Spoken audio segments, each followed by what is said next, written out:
The red recording light on the GoPro pulsed like a slow, rhythmic heartbeat against the blinding white glare of the desert sun. Click. The sound was microscopic, lost in the vast, shimmering heat of the Nevada testing range, but to the man standing over the tripod, it was the only sound that mattered. Lieutenant Colonel Kincaid adjusted the collar of his tactical shirt, ensuring the fabric sat perfectly to display the rank insignia without obscuring the defined line of his jaw. He was not just a soldier in this moment. He was a director, a star, and the architect of his own mythology. The dry wind kicked up a fine mist of dust that coated the expensive optics of the surrounding spotting scopes, but Kincaid did not blink. He stared down the length of the firing lane, his eyes narrowed in a practiced squint that he had perfected in front of a mirror rather than on a battlefield. "Check the angle," Kincaid murmured, his voice a low gravel that sounded impressive on playback, but grated on the nerves of the men standing behind him. "I need the sun hitting the lens just right. We are looking for that hero flare, Sergeant. Make it look cinematic." Sergeant Miller, a man whose face was etched with the real lines of 3 combat tours, suppressed a sigh that would have ended his career. He adjusted the tripod leg 2 millimeters to the left. "The camera is rolling, sir. Framing is solid." "Good," Kincaid said, cracking his neck with a sharp snap. "Let's give the VIPs a teachable moment." He wasn't speaking to the empty VIP box behind them, which was currently occupied only by bottles of expensive sparkling water cooling in buckets of ice. He was speaking to the future audience, to the review board, to the internet followers who hung on every curated image of his military life. Kincaid was the commander of the Advanced Marksmanship Unit, a position he had secured through political maneuvering and a dazzling smile rather than ballistic proficiency. Today was his stage. The annual long-range capability demonstration was less about testing new rifles and more about cementing Kincaid's reputation before the Oversight Committee arrived. He stepped up to the shooting platform, a concrete slab baking in the 110-degree heat. Lying next to the platform, almost invisible against the gray gravel, was a figure in a nondescript technician's uniform. Elena Vance did not look up. She was on her hands and knees, collecting spent brass casings from the morning's warm-up session. Her movements were economical, almost robotic. Reach, grasp, deposit. Reach, grasp, deposit. She wore a faded cap pulled low over her eyes, and her uniform was 2 sizes too big, swallowing her frame in shapeless gray fabric. To Kincaid, she was less than a person. She was furniture, a piece of range equipment that required no maintenance and deserved no attention. "Clear the lane," Kincaid barked, though Elena was well behind the firing line. He liked the sound of the command. It felt decisive. Elena paused, her hand hovering over a piece of hot brass. She didn't turn her head. She simply shifted her weight back onto her heels, making herself smaller, blending further into the background. She was a master of disappearance. For 6 months, she had scrubbed floors, calibrated sensors, and picked up trash at this facility, and not a single person knew the color of her eyes. They were a winter gray, sharp and cold, but no one had looked closely enough to see them.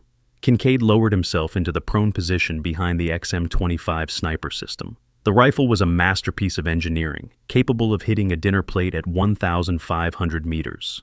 It was a weapon designed for elite operators, for ghosts who could slow their heart rates to match the rotation of the Earth. Kincaid treated it like a prop. He settled the stock against his shoulder, shifting uncomfortably. The heat was already soaking through his uniform, threatening to ruin his composure. He needed this shot to be perfect, but more importantly, he needed the excuse to be ready if it wasn't. His hand moved to the scope. He pretended to adjust the parallax, his fingers dancing over the dials for the benefit of the camera. Then, with a movement so subtle that Sergeant Miller missed it entirely, Kincaid jerked his elbow. The hard composite shell of his elbow pad slammed into the windage knob of the scope. Clack! It was a sharp, jarring sound, metal striking metal with destructive force.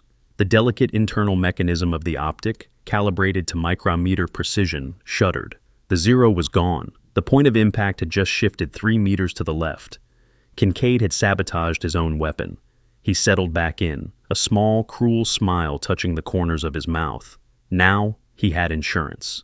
If he hit the target, he was a god who could overcome a faulty weapon. If he missed, he had a scapegoat. He exhaled, forcing his breathing into a rhythm he had read about in a manual but never truly mastered. "Shooter ready," he announced for the microphone, sending it. He didn't wait for the wind call. He didn't check the mirage shimmering off the desert floor. He simply squeezed the trigger. Boom! The recoil punched into his shoulder. The muzzle brake vented hot gas and dust to the sides, obscuring the view for a fraction of a second. Downrange, 800 meters away, the steel target stood untouched. Silent. Mocking. A puff of dust erupted from the berm nearly 10 feet to the left of the silhouette. It was a catastrophic miss. A novice miss. The kind of shot that would get a trainee washed out of basic sniper school. Silence stretched across the range. It was heavy, suffocating. The 6 junior SEALs waiting in the shade for their turn exchanged glances, their eyebrows raising. They knew Kincaid was mediocre, but missing a static target at 800 meters with a $20,000 rifle was spectacular incompetence. Kincaid held the follow-through for exactly 3 seconds. For the camera, then exploded. He threw his body upward, ripping the hearing protection from his ears and slamming it onto the concrete. "Sabotage!" he roared, his voice cracking with feigned fury. "Who touched this rifle? Who broke my concentration?" He spun around, his eyes wild, searching for a target. They skipped over Sergeant Miller, who was standing at attention with a bored expression. They skipped over the junior SEALs. They landed, with predatory precision, on the small figure kneeling in the gravel, Elena Vance. "You!" Kincaid marched toward her, his boots crunching loudly on the stones. He loomed over her, blocking out the sun, casting a long, dark shadow that swallowed her whole. "You were hovering over the platform. I saw you, clattering that brass, making noise like a herd of elephants." Elena stayed kneeling. She placed the last piece of brass into her bucket with a soft clink. She didn't flinch at his approach. She didn't cower. She simply froze, waiting, like a predator in tall grass waiting for the wind to change. "I am talking to you, technician." Kincaid kicked the bucket of brass. It tipped over, spilling hundreds of hot, tarnished casings back onto the ground she had just cleared. "Stand up when a superior officer is addressing you." Elena rose slowly. She unfolded her body with a fluid grace that was entirely at odds with her baggy uniform. She dusted off her knees, her movements deliberate. When she finally looked up, her face was a mask of bland, civilian confusion. "Sir?" Her voice was soft, barely audible over the wind. "I was clearing the safety zone as ordered." "You threw off my zero," Kincaid lied, his face inches from hers. He could smell the CLP gun oil and dust on her clothes. "You bumped the table. I felt it. You clumsy, incompetent little sabotage artist. Do you have any idea how much this equipment costs? Do you have any idea who is coming here today?" "I didn't touch the table, Colonel," Elena said. Her eyes locked onto his collar. She wasn't looking at his face. She was looking through him, analyzing the pulse thumping in his neck, the sweat beading on his upper lip. "Don't you lie to me." Kincaid pointed a finger in her face. "You ruined the calibration run. Now I have to re-zero the entire system before the Admiral arrives. This is gross negligence. This is the destruction of government property." He turned to the camera, making sure it was capturing his righteous anger. "This is what happens when we let lowest bidder civilians onto a Tier 1 range. They don't respect the hardware. They don't have the discipline." He looked back at Elena, a sneer twisting his features. "What is your name? Or do you even have a name tag under all that dirt?" "Vance, sir," she said. "Elena Vance." "Well, Vance, you just became the star of my report," Kincaid hissed. "I'm going to make an example of you. I need a teachable moment for the VIPs, and congratulations, you just volunteered. You're going to stand right there, in the sun, until I decide what to do with you. Do not move. Do not speak. Do not breathe unless I give you permission. Is that clear?" "Crystal, sir," she said. Kincaid turned his back on her, strutting back to the rifle to begin his theatrical repair process. The junior SEALs watched the scene with a mixture of embarrassment and pity. They hated Kincaid, but they weren't going to risk their careers to save a janitor. "Kincaid thinks he rules this range. Where are you watching from today?" Elena stood motionless in the heat. The sun hammered down on her shoulders, the temperature climbing past 115 degrees on the concrete. Most people would have started shifting their weight, wiping sweat, looking for shade. Elena stood like a statue. Her breathing shifted gears, dropping into a slow metabolic rhythm used by deep cover operatives to survive interrogation and exposure. In for 4, hold for 4, out for 4. She wasn't just standing there taking the abuse. She was working, Her senses, sharpened by a decade of shadow operations that officially never happened, were expanding outward. She didn't need to look at the rifle to know what was wrong with it. She could hear it. Even from 10 feet away, she could hear the subtle, metallic rattle when Kincaid manipulated the bolt. It wasn't the crisp, oily slide of a well-maintained action. It was gritty. There was play in the assembly. She watched Kincaid's hands. They were soft, manicured. He fumbled with the adjustment turrets, turning them the wrong way before correcting himself. He was pretending to fix a problem he had caused, but in doing so, he was creating real ones. He was over-torquing the elevation screw.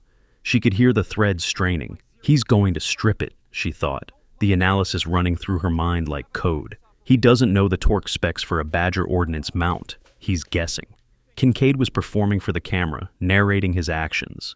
"I'm having to field strip the optic mount," he announced loudly. "Due to the impact caused by the technician, the structural integrity of the Zero is compromised."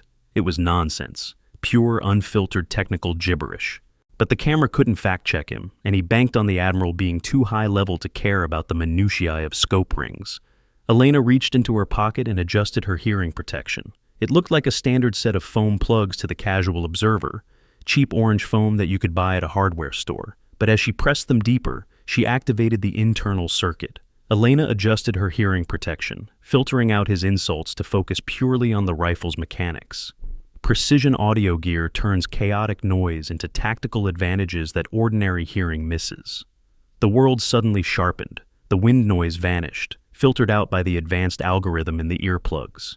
The voices of the junior SEALs, whispering 50 feet away, became crystal clear. "He slammed the scope," one of them whispered. "I saw him do it. He elbowed the windage knob right before the shot." "Shut up, man," another replied. "He's looking for a body to throw under the bus. Don't let it be you." "But that tech didn't touch anything. She was 5 feet away." "Doesn't matter. Kincaid needs a victim. Just look away." Elena's expression didn't change, but she filed the voices away. Witnesses, complicit, but aware. That was useful. She focused her auditory attention back on Kincaid. She could hear his heart rate. It was elevated, irregular, not from exertion, but from stress. He was terrified. The VIPs weren't just a generic inspection tour. There was someone specific coming, someone Kincaid feared.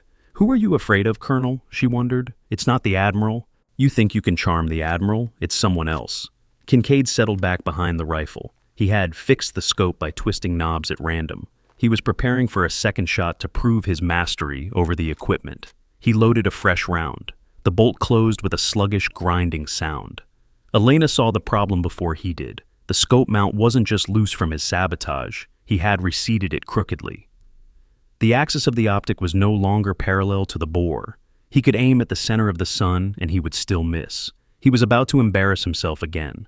And this time, he would likely escalate the punishment on her to cover his failure. He might fire her. He might have her detained. She couldn't allow herself to be removed from the range. Her mission parameters required her to be here when the delegation arrived. She needed to stay in play. She had to intervene, but she had to do it in a way that fit her cover. She couldn't sound like a sniper. She had to sound like a clumsy observer who noticed something shiny. She waited until his finger began to take up the slack on the trigger. His breathing was all wrong, shallow, chest-heaving gasps that moved the reticle all over the target. "Windage knob is loose," she whispered. She didn't shout. She pitched her voice perfectly to carry on the wind, hitting Kincaid's ear just as he exhaled. "Bad prop department, Colonel." Kincaid flinched. It was a violent, full-bini spasm. His finger jerked on the trigger. Crack! The rifle fired prematurely. The round flew wild, high and right, soaring over the berm and disappearing into the empty desert beyond the safety fan. It was a negligent discharge, a safety violation of the highest order. Kincaid scrambled up from the gun, his face flushing a deep, blotchy crimson. He tore his shooting glasses off. "Who said that? Who spoke?" He wheeled on Elena. She was standing exactly where he had left her, hands clasped in front of her, looking at the ground. She looked terrified, small, insignificant. "Did you speak?" Kincaid roared, closing the distance between them in 3 strides. "Did you say something to me?" Elena looked up, blinking rapidly. "Sir, I saw the knob wiggle. It looked loose. I didn't want the gun to fall apart." "The gun to fall apart?" Kincaid repeated, his voice dripping with incredulity. You think a Mech-13 sniper system is going to fall apart because you saw a wiggle? You distracted me. You caused a negligent discharge. Do you know what that means on a live range? That is a career-ending event. I was trying to help, she mumbled, pitching her voice to sound trembling. Help? You are a saboteur!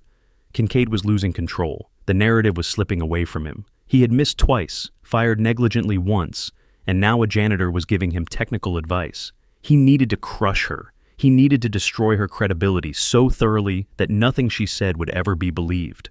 Sergeant Miller, Kincaid shouted, bring me a chair. Put it right here, center of the platform. Miller hesitated. Sir, do it, and bring the incident report forms. We are doing a field review right now, immediately. The junior SEALs shifted uncomfortably. A field review was a formal disciplinary procedure, usually reserved for serious infractions by soldiers. Doing it to a civilian contractor in the middle of a hot range was unheard of. It was a theater. It was bullying disguised as procedure. Miller brought a folding metal chair. Kincaid kicked it open. It sat in the direct glare of the sun, facing the firing line. Sit, Kincaid ordered Elena. She sat. The metal was searing hot against her legs through the thin fabric of her uniform, but she didn't shift. She sat with her back straight, feet flat on the ground, hands on her knees. It was the posture of a prisoner awaiting sentencing. Kincaid stood over her, casting a long shadow. He snatched the clipboard from Miller. I am charging you with gross negligence, interference with a military operation, and destruction of sensitive equipment. The cost of rebarreling this rifle and replacing the optic mount is approximately $4,500. I am going to garnish your wages until every cent is paid back. He leaned in, his voice dropping to a snake-like hiss. You make it what? $15 an hour? You'll be working for free for the next 2 years? I'm going to bury you in debt. You'll lose your apartment. You'll lose your car. He grabbed it by the barrel, swinging the heavy stock up. It was a threatening gesture, a visceral display of dominance. He wasn't going to hit her with the rifle. That would be assault. But he wanted to loom over her with the weapon, to remind her who held the power of violence. I can have you arrested for espionage, Kincaid screamed, spit flying. I can have you thrown in the brig. You are a spy. You are tampering with my range. Your range? Elena asked, arching an eyebrow. I thought it was the Navy's range. It is my stage, Kincaid shrieked, and you are ruining the shot. He was unraveling. The heat, the pressure, the fear of the impending inspection, and now this insolent, impossible technician, it was too much. He raised the rifle butt higher, a gesture of pure intimidation. Get on your knees, he ordered. Get on your knees and apologize to the camera. Beg for your job. Do it now. Elena didn't move. She didn't flinch at the rifle hovering 2 feet from her head. She looked at his hands, white-knuckled on the barrel. She looked at his stance, unbalanced, emotional, weak. No, she said. The word hung in the air, absolute and unyielding. Before Kincaid could react, a low rumble began to vibrate through the soles of their boots. It wasn't the wind. It was deeper, heavier. Gravel crunched in the distance. Kincaid's head snapped toward the access road. A cloud of dust was rising against the horizon, billowing like a storm front. Through the haze, black shapes emerged. Suburbans, armored, flags snapping on the fenders. The motorcade. It wasn't just the Admiral. The lead vehicle bore the flag of the Secretary of Defense, and behind it, the 4-star flag of the Chief of Naval Operations. They were here, early. Kincaid dropped the rifle onto the shooting bench with a clatter. Panic replaced rage instantly. He smoothed his shirt. He wiped the sweat from his forehead with a trembling hand. He looked at Elena, his eyes wide with a manic desperation. You stay there, he hissed. You sit there, and you look guilty. If you say one word, I will destroy you. He turned toward the approaching vehicles, composing his face into a mask of professional competence. Sergeant, line up the men. Inspection formation. Now! Now! The junior SEALs scrambled into a line. Sergeant Miller barked orders. Kincaid stood at the front, chest out, stomach sucked in, projecting the image of the perfect commander. Elena remained in the chair. She brushed a speck of dust from her sleeve. She watched the black SUVs roll to a stop, the heat shimmering off their hoods. Kincaid thought that the cavalry had arrived to witness his brilliance. He thought he was about to be discovered. He was right, but not in the way he imagined. The door of the lead SUV opened. A boot hit the gravel. If you're still here, honor her silence. Comment a scorpion emoji below. Admiral Harrison stepped out. He was a giant of a man, his uniform immaculate despite the heat. He didn't look at the shooting range. He didn't look at the line of SEALs standing at attention. He didn't look at Kincaid, who was currently snapping a salute so rigid he looked like he was having a seizure. Harrison's eyes scanned the area, sharp and hunting. They swept past the targets, past the weapon on the bench, past the terrified lieutenant colonel. They stopped on the folding metal chair in the center of the platform. They stopped on the woman sitting there, hands on her knees, face calm and impassive. The wind picked up, swirling across the concrete. It caught the loose, torn sleeve of Elena's oversized uniform shirt, the sleeve she had unbuttoned earlier to let the heat escape. The fabric flapped back, revealing her forearm and the skin just above the wrist. There, inked in stark, uncompromising black lines, was a scorpion. Its tail was coiled to strike. Its body was formed around the silhouette of a shattered skull. It wasn't just a tattoo, it was a unit patch. The Black Viper. Shadow Ops. A unit that didn't exist on paper. A unit whose members were ghosts, myths, legends whispered about in team rooms but never seen. Kincaid saw the Admiral staring. He thought the Admiral was offended by the sloppy technician. "Sir!" Kincaid bellowed, stepping forward to intercept the Admiral's gaze. "Apologies for the mess. I am currently conducting a disciplinary field review of this civilian contractor. She was caught sabotaging the equipment. I was just about to have her removed." Admiral Harrison didn't hear him, or if he did, he didn't care. He walked right past Kincaid. He walked with a purpose that terrified everyone watching. The three generals behind him, Army, Marine Corps, Air Force, followed in a phalanx of stars and power. Kincaid turned, confused, his hand half raised to gesture at the criminal in the chair. "Sir, she's nobody. She's just—" Harrison stopped 3 feet from the chair. The silence on the range was total. The wind seemed to die down out of respect. Harrison looked down at Elena. Elena looked up at Harrison. For a second, nobody moved. Then, slowly, deliberately, Admiral Harrison brought his heels together. The sound was a sharp crack that echoed like a gunshot. He straightened his back. He raised his right hand. He saluted. It wasn't a casual salute. It was a slow, crisp, formal render of honors.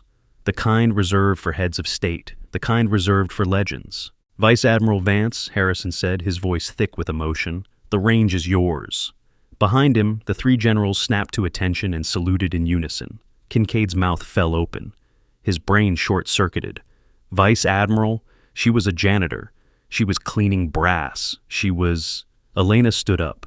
She didn't look like a technician anymore. The slouch was gone. The invisibility was gone. She stood with the predatory grace of an apex carnivore shedding its camouflage. She returned the salute, a sharp, casual flick of the wrist that spoke of decades of authority. "At ease, Harrison," she said. Her voice was different now. It wasn't the soft mumble of the technician. It was the command voice that had directed fleets. "Thank you for the welcome," she continued, turning her gaze slowly toward Kincaid. "Although the local hospitality leaves something to be desired." Kincaid stood frozen, his hands still half raised, looking like a man watching a tsunami approach and realizing he had brought a paper umbrella. "Sir?" Kincaid squeaked. "Vice Admiral?" Elena walked past him to the shooting bench. She picked up the Mech 13 rifle he had sabotaged. She handled it not like a prop, but like an extension of her own body. She checked the chamber, verified it was clear, then slammed the bolt home on a live round. "You said the zero was off, Colonel," she said, not looking at him. "You said I broke it." I, Kincaid stammered. "The optic is crooked," Elena noted, glancing through the scope. She aimed 3 feet to the right of the target and 4 feet high, compensating for his sabotage with pure raw skill. Her composure wasn't magic. It came from advanced crisis management certification that builds elite professional resilience under pressure. She exhaled. In for 4, out for 4. Empty. Bang! The shot cracked through the valley. It was a perfect, clean break. 1.2 seconds later, ping, the faint, sweet sound of lead striking steel echoed back. Elena cycled the bolt. She placed the rifle back on the bench. She turned to Kincaid. "Your zero was off," she said, her voice cutting through the heat. "And so is your command." Kincaid looked at the target through his spotting scope. A black smudge appeared dead center of the head box. Impossible. Physics said it was impossible, but the Scorpion didn't care about physics. Harrison stepped forward. His face was thunder. He reached out and ripped the Velcro patch from Kincaid's chest, the one that said, Commander. The sound of tearing fabric was louder than the gunshot had been. "You threatened a superior officer," Harrison growled, his voice vibrating with suppressed rage. "You sabotaged government property. You attempted to frame a vice admiral of the United States Navy for your own incompetence. That is treason, son." Kincaid looked at his empty chest. He looked at the camera, which was still blinking red. Record, record, record. It had captured everything. The sabotage, the bullying, the lies, the reveal. His knees gave way. It wasn't a decision. It was a structural failure of his ego. He collapsed onto the sharp gravel, his legs folding under him.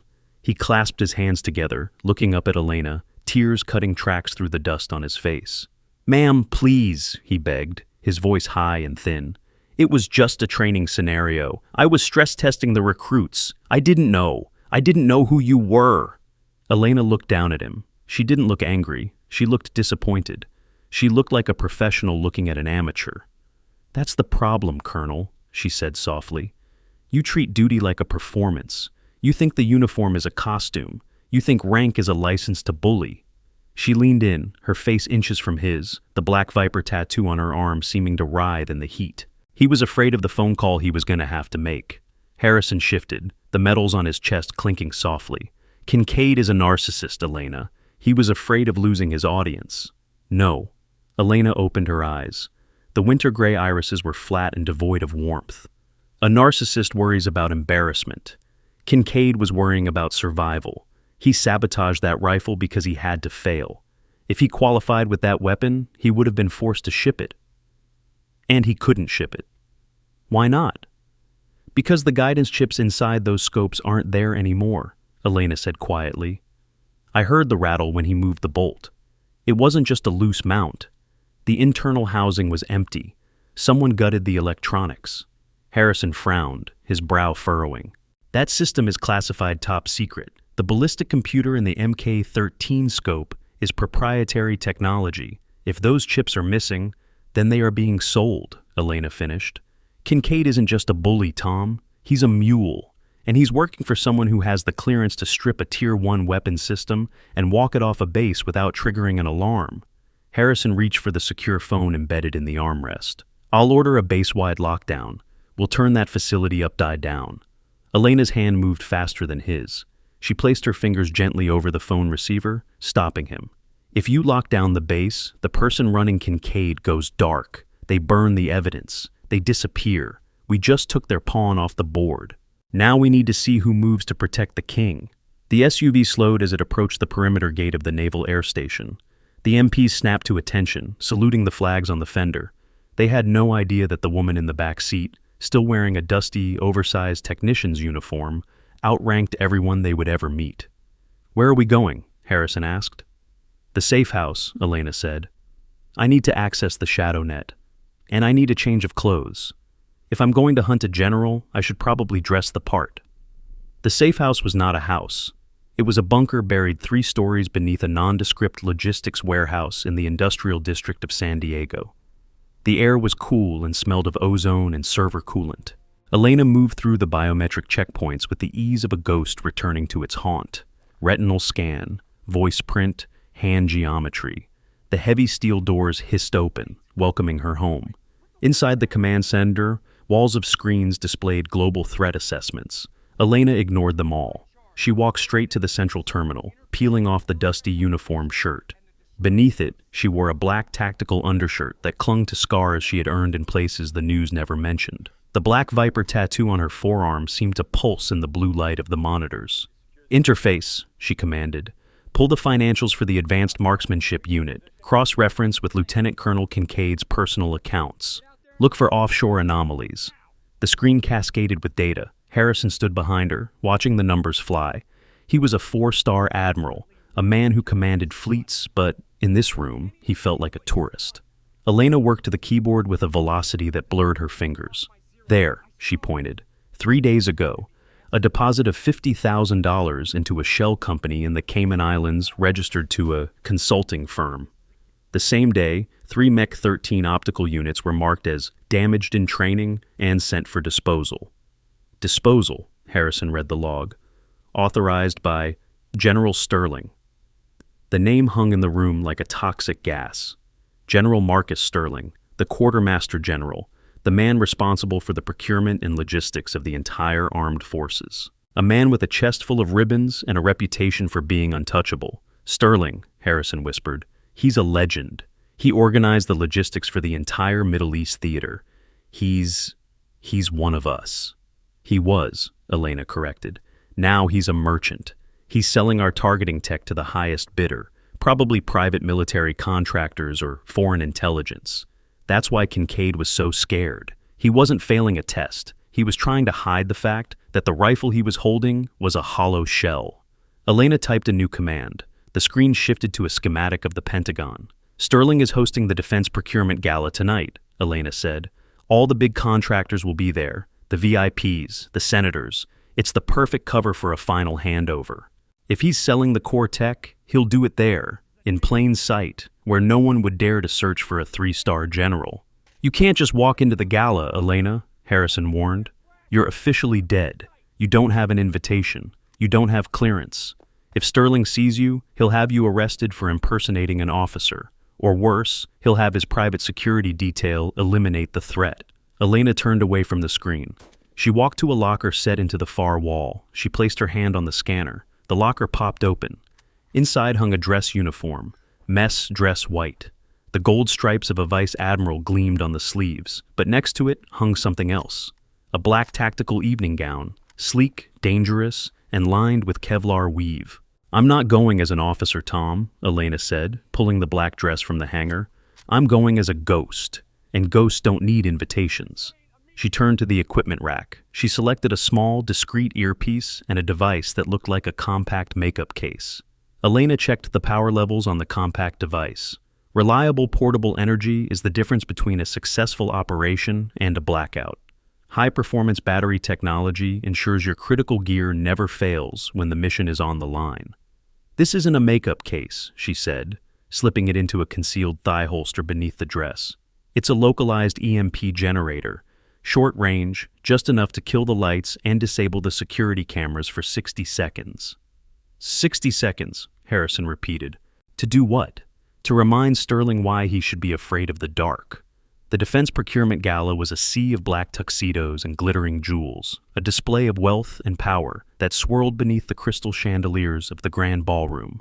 Waiters moved through the crowd with trays of champagne, invisible servants to the masters of war. General Sterling stood at the center of the room, holding court. He was a massive man, bull-necked and red-faced, his laughter booming over the polite conversation. He looked like a man who owned the world, and in many ways he did. He was currently speaking to a man in a sharp Italian suit, Victor Kresh, a notorious private defense contractor known for operating in gray zones where international law didn't apply. Kincaid had been Kresh's delivery boy. Sterling was the supplier. Elena moved through the crowd. She was unrecognizable. The dusty technician was gone. In her place was a vision of lethal elegance. The black dress flowed around her like liquid shadow, moving with her, concealing the weapons she carried. Her hair was down, a cascade of dark silk that framed a face striking enough to turn heads, yet cold enough to stop hearts. She didn't walk. She glided. She moved through the gaps in the crowd, never touching anyone, never making eye contact, a phantom in the machine.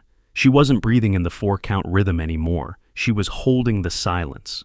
She stopped by a marble pillar, 30 feet from Sterling. She reached into her clutch purse and tapped the screen of her phone. And a fight would ruin the dress. Elena turned and walked toward the waiter's station. A young man was loading a tray with crystal flutes. He looked overwhelmed. "Excuse me," Elena said, putting a hand on his arm. Her touch was gentle, but her eyes were commanding. The general requested a specific vintage for the private meeting. The 96, do you have it? The waiter blinked.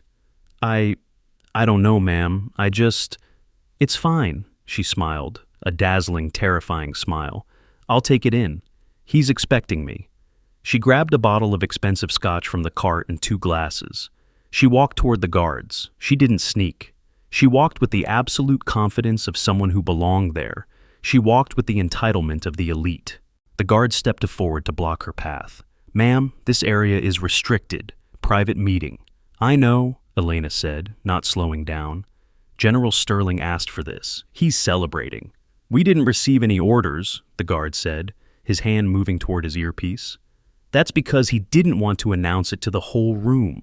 Elena dropped her voice to a conspiratorial whisper. "It's a private celebration.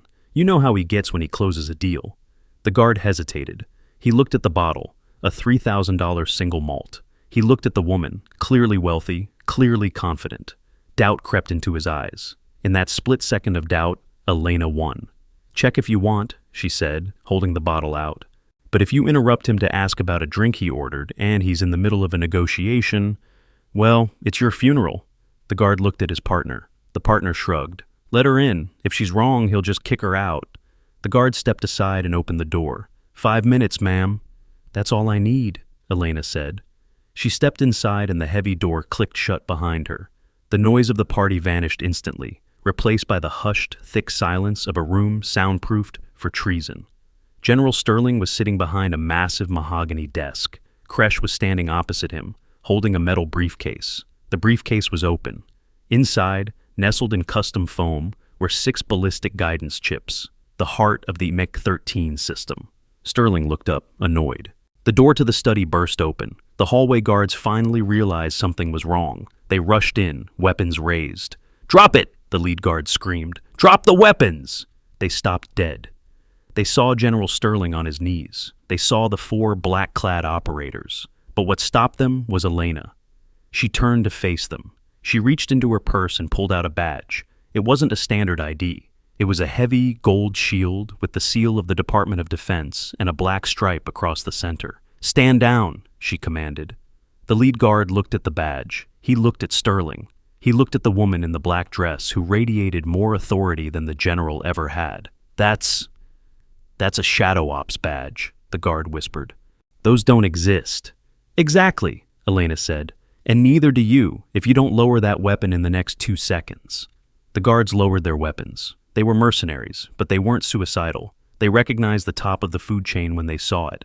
"Get out," Elena said. They turned and ran. They didn't look back. Elena turned back to Sterling. He was weeping now, broken by the sudden, total destruction of his world. "What happens now?" he sobbed. "Prison? Leavenworth? Prison is for soldiers who make mistakes," Elena said coldly. "For traitors, there are other arrangements."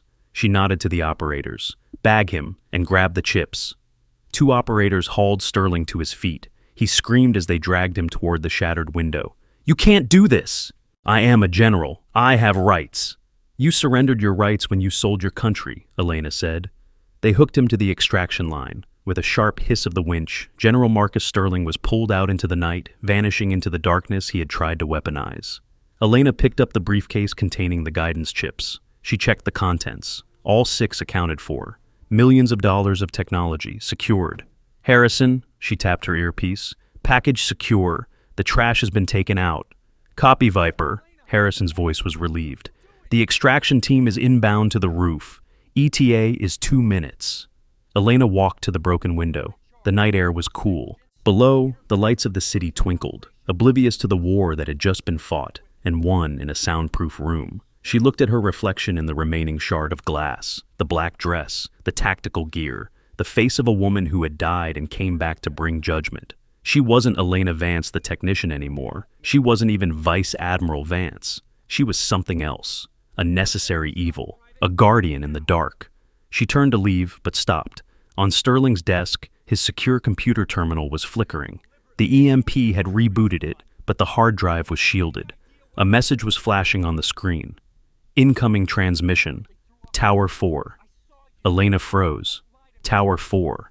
That was the code name for the black site where the Shadow Ops program had been born. A site that was supposed to be decommissioned 10 years ago. She walked to the terminal. She shouldn't touch it. She should leave. But the curiosity of a hunter was too strong. She tapped the key. The message opened. "Phoenix Protocol active. Asset 9 has awakened. Target, Viper." Elena stared at the screen. Asset 9. That was the designation for the only operative who had ever washed out of the Shadow program. A man named Kane. A man she had personally recommended for termination, because he was too unstable, too violent, too dangerous. He was supposed to be dead, but in her world, dead was just a word on a file. "Harrison," she said, her voice tight, "change of plans. We're not going back to the safe house." "Why? What's wrong?" "The network goes deeper than Sterling," she said, watching the cursor blink. "Sterling was just the fence. Someone else is building the army, and they just woke up the monster." Elena grabbed a piece of paper from Sterling's desk. She wrote a series of numbers on it, coordinates. She folded it and tucked it into her dress. She walked out of the study, past the terrified waiter who was still holding the tray of empty glasses. He stared at her, wide-eyed. "That vintage," Elena said to him, pausing. "It was corked. Tell the manager." She walked back into the ballroom. The party was still going on. The band was playing a waltz. People were laughing, drinking, dancing. They had no idea that the man hosting the party had just been extracted through a window. They had no idea that the world had almost shifted on its axis. Elena moved through them, a ghost once more. She didn't belong in their world of light and noise. She belonged in the silence. She reached the exit. The cool night air hit her face. A black helicopter was waiting on the lawn, rotors spinning, kicking up a storm of wind and grass. Harrison was waiting by the door. "You got the chips?" "Safe and sound," she patted the briefcase. "And Sterling?" "Gone." "Good." Harrison looked at her. He saw the tension in her jaw. "What is it, Elena? It's over." "No," Elena said, looking up at the dark sky. "It's just beginning. Code Phoenix is active. Kane is alive." Harrison's face went pale. "That's impossible. We buried him." "We buried an empty coffin, Tom. Just like you buried mine." She climbed into the helicopter. She plugged her headset into the console. She looked down at the city receding below her. The mission had changed. It wasn't about corruption anymore. It was about survival. "Pilot," Elena commanded, "set course for coordinates 340 by 118. "Ma'am?" the pilot asked, confused. "That's the middle of the Nevada desert. There's nothing there but old nuclear testing grounds." "Exactly," Elena said. "Take us to Tower 4. The helicopter banked sharply, turning away from the lights of civilization, heading into the deep, unforgiving dark. Real warriors serve. Rank is just letters. As the city lights faded behind them, Elena reached into her bag and pulled out a small velvet box. She opened it. Inside sat a challenge coin, heavy, black metal. On one side, the scorpion. On the other, a single word: silence. She flipped the coin in her hand. It caught the dim red light of the cockpit. She closed her fist around it. "Come and get me, Kane," she whispered. The helicopter disappeared into the night, a predator returning to the hunt. The story wasn't over. The war had just found a new battlefield. Every soul carries a story that few ever hear. Listen with your heart. Thank you for staying and watching. Subscribe to Metro Story for more. But stories like this don't just end with a helicopter flying into the sunset. They leave ripples, they leave scars, and sometimes they leave lessons that echo louder than any gunshot. Back at the Naval Air Station, the sun had finally dipped below the horizon, painting the desert in bruised shades of purple and charcoal. The firing range was empty, save for one man. Sergeant Miller knelt on the concrete platform where Vice Admiral Vance had taken her shot. He wasn't cleaning. He was staring at the single brass casing left behind by the MiG-13 rifle. He picked it up. It was still warm. The metal was expanded perfectly, the sign of a chamber pressure that had been utilized to its absolute mathematical limit. "Sergeant," Miller turned. One of the junior SEALs, a kid named Rodriguez who had laughed the loudest at Kincaid's jokes earlier that morning, was standing at the edge of the safety line. He looked stripped Mountain des Stitches, his arrogance peeled away like old paint. He wasn't wearing his cool guy sunglasses anymore. He was holding a broom. "We finished the brass call, Sergeant," Rodriguez said quietly. Is there anything else?" Miller looked at the casing in his hand, then at the young operator. "Yeah, there is. You see this?" He held up the brass. "This is what excellence looks like. It doesn't scream. It doesn't brag. It doesn't need a camera crew. It just hits the target." He tossed the casing to Rodriguez. The kid caught it, looking at it like it was a holy relic. "Keep it," Miller said, his voice rough. "Put it in your locker, and every time you think you're too good to sweep a floor, or too high speed to listen to a technician, or too important to follow the rules, you look at that casing." And you remember that the most dangerous person in the room is usually the one who doesn't have to tell you they are. Rodriguez closed his fist around the brass. He nodded, a sharp, singular motion. Hoo-yah, Sergeant. Dismissed. While Miller was teaching the next generation, the previous generation was facing its reckoning. In the base brig, a cold, sterile holding cell designed for temporary confinement, Lieutenant Colonel Kincaid was pacing. The mania had returned. He was convinced this was a mistake, a test, a misunderstanding that General Sterling would clear up any minute. "Guard!" Kincaid shouted, slamming his hand against the plexiglass. "I demand my phone call. I demand to speak to General Sterling. Do you know who I am? I am the commander of the AMU." The heavy steel door at the end of the corridor buzzed open. 2 MPs walked in. They weren't carrying phone privileges. They were carrying shackles, leg irons, and a waist chain, the kind used for transport to Leavenworth.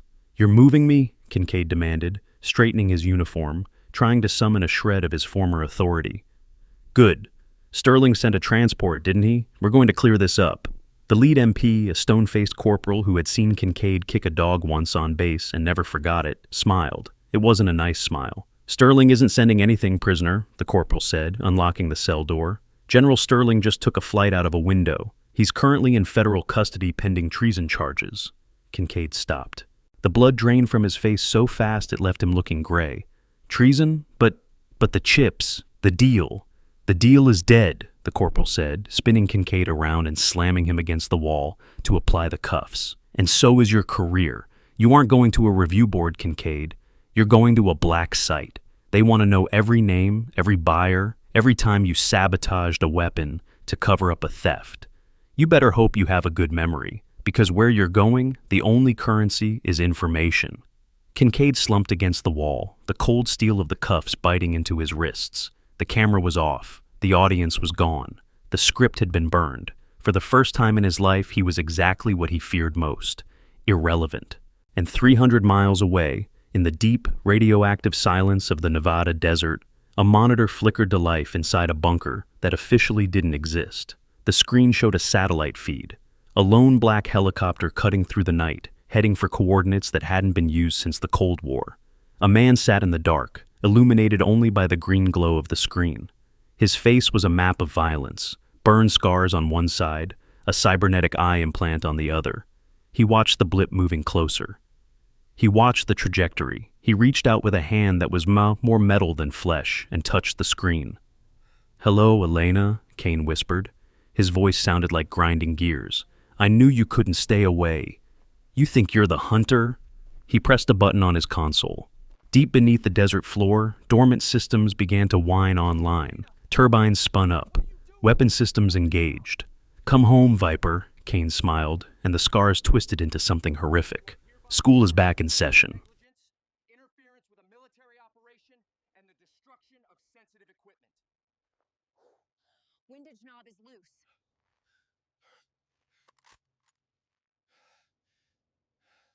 We need to secure the objective now.